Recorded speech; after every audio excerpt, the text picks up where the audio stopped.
Pourquoi est-ce qu'on a choisi, enfin ensemble et surtout grâce à vous, d'être à proximité de l'eau? Je ne sais pas pourquoi. L'élément liquide, l'eau, les fleuves, les rivières sont si importants dans les titres de mes morceaux musicaux, dans ma poésie. Mais c'est un fait que l'eau est très présente. Peut-être tout simplement parce que je suis né en bord de Loire. Euh, c'est peut-être l'unique et simple raison.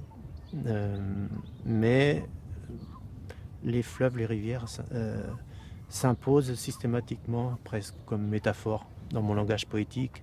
Et quand je cherche des titres comme ce projet des rives qui précédait l'ombre d'une source.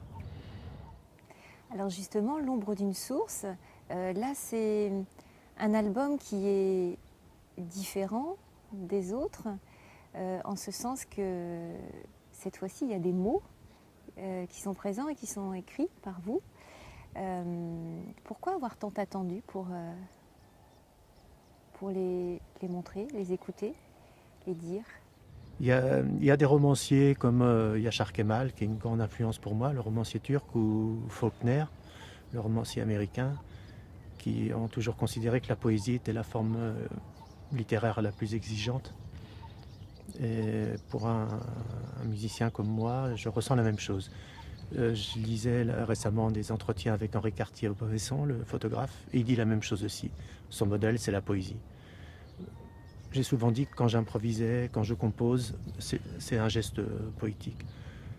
Et il se trouve que depuis plus d'une trentaine d'années que je fais la musique, j'écris aussi, je travaille une forme poétique de manière radicale, peut-être encore plus radicale que la matière musicale, parce que je n'avais de compte à rendre à personne, alors que socialement je suis un musicien, donc je m'engage à jouer à telle date, à telle heure, dans tel lieu, à sortir un disque, et puis il y a le retour du public. Alors que pour la poésie, je me disais peut-être un jour, si j'arrive à une forme qui est à la hauteur de mes ambitions, peut-être que j'aurais envie de le partager, partager ce travail. Et puis c'est arrivé, là les fruits étaient mûrs, j'en éprouvais le besoin. Et donc il y a eu cette rencontre avec Michael Lonsdale qui a fait que j'avais l'interprète idéal pour incarner cette parole écrite. Et voilà, c'est d'où est né ce disque. Donc la rencontre avec Michael Lonsdale s'est faite fortuitement. Vous cherchiez quelqu'un pour incarner justement?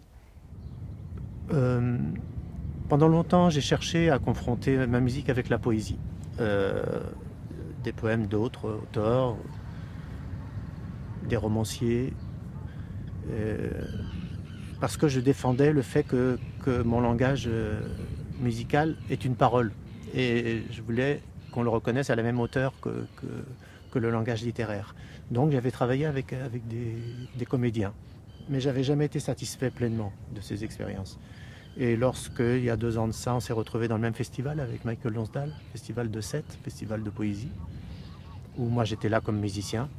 Je suis venu avec un certain nombre de textes que je lui ai montrés. Il a pris le temps de les lire et il m'a dit que ça, il était partant pour faire quelque chose à partir de ces textes. Donc j'avais ce projet qui me tenait à cœur, donc je lui ai proposé de faire ce dialogue entre la musique et puis la littérature. Alors lui incarnant ma parole littéraire et moi prenant en charge l'improvisation musicale. Euh, dans la voix de Michael Lonsdale, il y a une maturité, il y a la traversée de toute une vie, quelque chose qui fait que ce qu'il dit, on le croit. Il n'a pas du tout besoin de faire d'effets. Il peut lire très simplement, de manière très abandonnée. On croit cette parole. Et puis il y a sa virtuosité, le métier énorme qu'il a. Et puis aussi, il incarne une tradition de la lecture poétique. Ce jour-là, il lisait la correspondance de Rimbaud et Verlaine. Et puis il a beaucoup travaillé avec Marguerite Duras, par exemple. Donc pour moi, c'était une chance incroyable de confronter à la fois ma musique et mon écriture à, à ce personnage très impressionnant. Et est-ce que c'est facile à diriger, entre guillemets, artistiquement, une personnalité comme Michael Lansdale? C'est jamais facile de diriger quelqu'un pour un projet très intime au départ.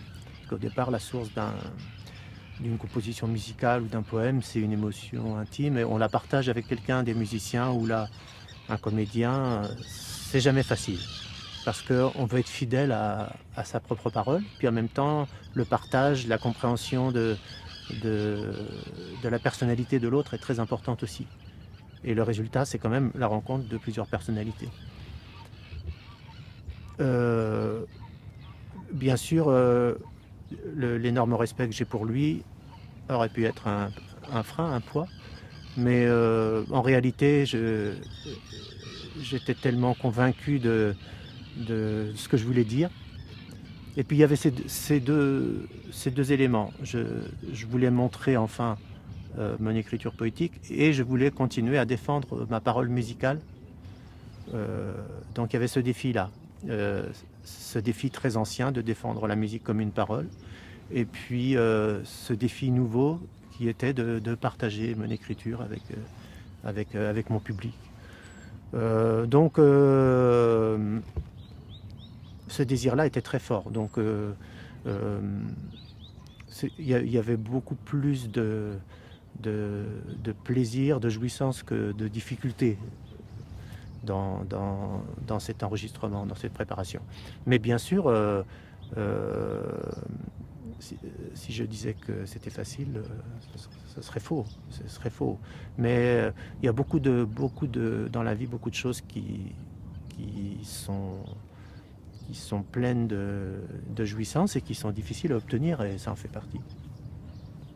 Pourquoi ne pas les avoir dit vous-même? Il y a bien longtemps, j'ai essayé de chanter, parce que il y a une manière très simple de marier la poésie et la musique, c'est la chanson. Et je n'ai pas la voix pour ça. Je m'en suis rendu compte très vite. Et de même pour lire les textes.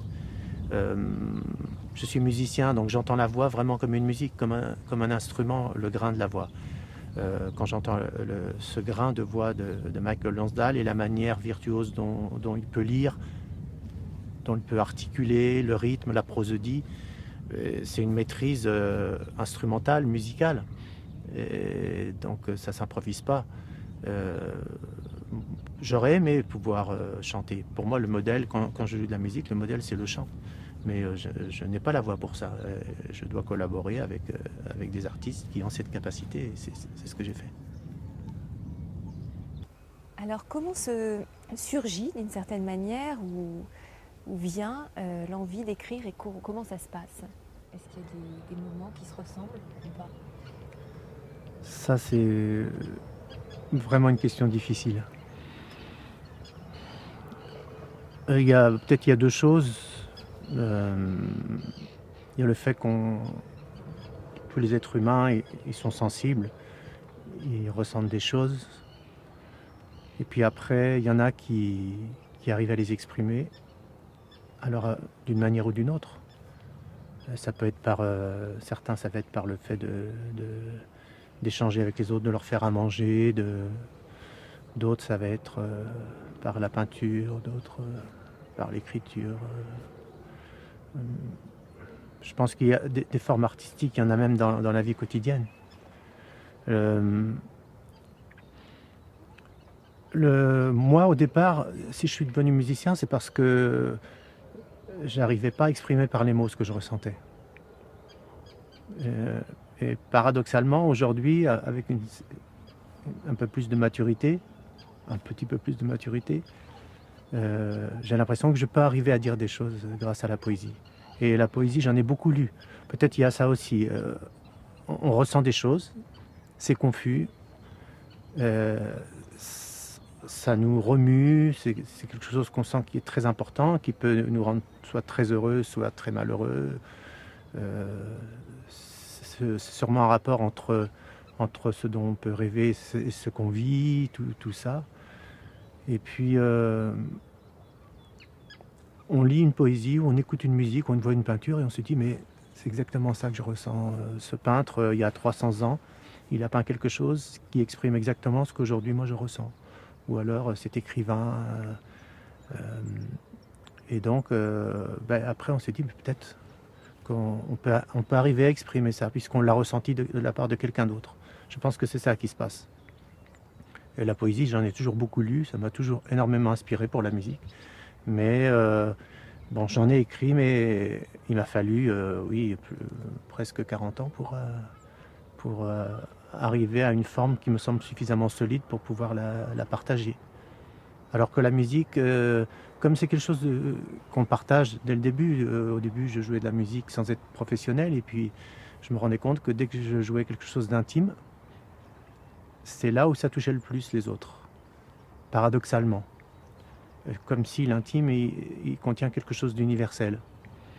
Et du coup, à chaque fois que j'exprimais vraiment ce que je ressentais intimement, profondément, et en fait, je ne parlais pas que pour moi, je parlais pour d'autres, ceux qui viennent à mes concerts ou qui achètent mes disques. Et je pense que la fidélité que j'ai avec mon public, ça vient de là. Parce qu'ils sentent peut-être aussi que l'intégrité que j'ai par rapport à mon art et à mon expression, elle est liée à cette reconnaissance, à cette fidélité. Peut-être parce que j'exprime quelque chose qu'ils reconnaissent eux-mêmes. Et dans la poésie, ça doit être la même chose. En tout cas, moi, je me souviens dès ma jeunesse, quand je lisais une poésie qui me touchait, je me disais, mais voilà, c'est exactement ça que j'aurais voulu dire. Et je ressentais que dans sa solitude, cet artiste, ce poète, il avait exprimé quelque chose que moi je reconnaissais dans ma propre solitude. Du coup, c'est plus une solitude. Et l'art, c'est la magie de l'art, c'est que ça réunit au moment où on est face à des doutes, à des joies, à des peines, à toutes les grandes émotions que peut ressentir un homme. Et bien là, l'art nous réunit. Et ça se passe comme ça dans l'amour, dans un couple. Mais l'art, ça peut réunir beaucoup plus qu'un couple, ça peut réunir une foule. À mesure que le temps passe, vous êtes plus en proie à la passion, à la raison. Est-ce qu'il y a des échanges? La passion et la raison, c'est un couple aussi tumultueux. Je n'ai pas réussi à me débarrasser de la passion, et peut-être qu'il ne faut pas, surtout si on est artiste. Ce qui fait que ça ne facilite pas une vie paisible, mais ça l'enrichit beaucoup aussi. Il n'y a jamais eu de séparation entre ma vie et ma vie privée et ma vie professionnelle.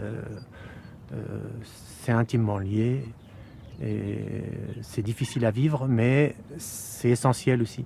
Donc il faut assumer ça. Donc ça implique une exigence, une grande violence parfois. Mais c'est à cette condition-là qu'on peut rencontrer la beauté aussi et qu'on a cette récompense quand on est face à la beauté, même si c'est fugitif comme l'amour et qu'il faut sans cesse courir après. C'est une quête qui vaut le coup de vivre. Et hormis la musique, où est-ce que vous pêchez vos plaisirs? Puisqu'on est en bord de l'eau, là, en Bordeaux. Les plaisirs, ils sont procurés par la vie, par l'amour, par l'amour de la vie, tout simplement. Donc, bien sûr, ici, il y a la nature, mais tout ce qu'on peut recevoir par nos 5 sens, c'est une source de jouissance. Donc, l'état amoureux, il concerne tout ce que la vie peut nous procurer. Et c'est quelque chose qu'il faut vraiment cultiver. Et il n'y a pas de... Je pense que l'artiste, il est le réceptacle de ça. Moi, si je suis artiste, je pense que c'est parce que j'aime la vie et j'aime ce que la vie me procure. Alors bien sûr, quand on est amoureux, je pense que plus on aime, plus on peut souffrir parce qu'on s'ouvre, on s'abandonne et que du coup, on accepte une fragilité. Et donc, la violence, on la reçoit plus fort aussi. Tout est plus fort, c'est jamais tiède. Mais que ça soit pour la vie ou pour l'art, c'est le même rapport. On prend ce risque de cet abandon, on ressent les choses plus fort, mais si on arrive à les partager, ce partage-là est splendide et magnifique à vivre.